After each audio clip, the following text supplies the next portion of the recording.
Pernahkah kau membayangkan bagaimana sebuah kerajaan besar bisa lahir bukan dari istana mewah, melainkan dari perjalanan suci yang penuh bahaya di sepanjang sungai-sungai yang berkabut? Sebuah kerajaan yang kelak menggetarkan lautan, menaklukkan jalur perdagangan, dan membuat bangsa-bangsa jauh tunduk pada namanya. Nama itu adalah Sriwijaya, dan kisah lahirnya berawal dari seorang pemimpin yang tak hanya kuat, tetapi juga bertuah, Dapunta Hyang Sri Jayanasa. Kabut pagi di tepian sungai Musi berputar-putar seperti tirai yang menyembunyikan rahasia besar. Di kejauhan, suara jenderang ritual menggema, berat dan menekan dada. Ratusan prajurit berdiri sejajar, tombak mereka memantulkan cahaya fajar. Di tengah kerumunan itu, seorang lelaki berwajah tegas, tubuh kokoh, dan sorot mata tajam berdiri dengan keheningan yang hampir suci. Dialah Dapunta Hyang. Ia bukan sekadar seorang pemimpin suku. Ia adalah roh pemersatu. Seseorang yang telah melihat jauh ke depan. Ia tahu, bila wilayah-wilayah di Sumatera tetap terpecah, maka kekuatan asing dari luar akan datang, menaklukkan satu persatu, dan tanah ini akan jatuh. Sungai-sungai menjadi saksi bagaimana suku-suku kecil saling curiga. Pelabuhan-pelabuhan terpecah dalam perebutan pengaruh, sementara kapal-kapal pedagang dari India dan Tiongkok berlayar tanpa kendali otoritas tunggal. Kekayaan itu menetes tanpa arah. Kekuatan itu liar dan tak teratur. Dapunta Hyang memandang semuanya dengan hati berapi. Kita akan bersatu. Kita akan bangkit. Namun, untuk melakukan itu, ia tidak dapat hanya memerintahkan atau mengancam. Ia harus melakukan sesuatu yang lebih besar, lebih sakral. Ia harus melakukan sidayatra, perjalanan suci untuk meneguhkan takdir dan legitimasi seorang pemimpin.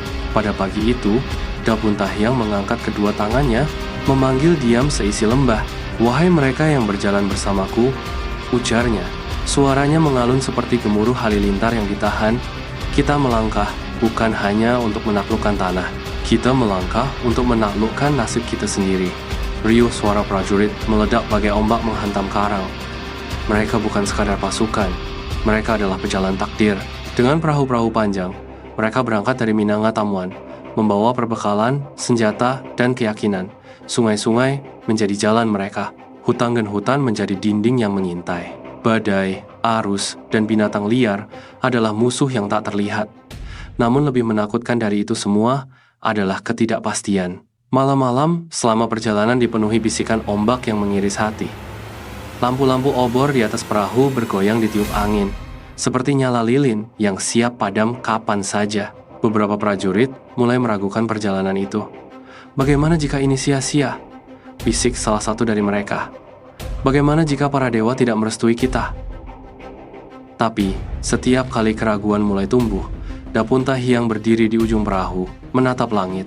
Seakan ia berbicara langsung pada bintang-bintang. Ada sesuatu dalam dirinya yang orang biasa tidak punya, kekuatan batin yang menggetarkan jiwa. Perjalanan itu panjang, hari berubah menjadi minggu. Mereka menyusuri sungai, menyeberang rawa, menembus hutan lebat. Namun, perlahan-lahan, satu demi satu pemukiman kecil mulai mereka satukan. Bukan hanya dengan pedang, tapi juga dengan diplomasi dan perlindungan. Suku-suku yang sebelumnya terpecah melihat sesuatu yang berbeda pada Dapunta Hyang. Ia membawa masa depan, ia membawa persatuan. Puncak perjalanan mereka tiba saat mereka mencapai sebuah wilayah strategis, Palembang. Letaknya di muara sungai besar, tempat pertemuan jalur air dan laut. Siapa yang menguasai Palembang, menguasai jantung perdagangan. Namun, tempat itu tidak kosong. Ada pemimpin lain yang berkuasa di sana kuat, licin, dan tidak mudah tunduk. Pertempuran tak terhindarkan. Fajar pecah. Udara dipenuhi aroma tanah basah dan kematian yang menunggu. Pedang dikeluarkan. Tombak diangkat. Genderang perang menghantam dada setiap prajurit. "Sriwijaya harus lahir," teriak Dapunta Hyang. Dan perang pun meledak. Benturan logam melengking seperti jeritan petir. Prajurit melompat, menerjang, dan jatuh. Darah mengalir di antara batang-batang pohon nipah. Suara teriakan perang dan jeritan luka bersahutan tanpa henti. Di tengah semua itu, Dapunta Hyang melompat ke garis depan. Gerakannya cepat, teratur, seolah ia bukan bertempur, tetapi menari dalam badai. Setiap tebasannya membawa makna, setiap langkahnya membawa nasib. Ketika matahari tepat di atas kepala, ketika darah dan keringat menjadi satu, kemenangan itu tiba. Pemimpin Palembang menyerah. Wilayah itu jatuh ke tangan Dapuntahiang, dan disitulah ia mengucapkan kalimat yang akan mengubah sejarah Nusantara selamanya. Mulai hari ini, tanah ini adalah Sriwijaya, cahaya kejayaan yang tak akan padam. Sriwijaya tidak hanya menjadi kekuatan darat, ia menjadi naga laut.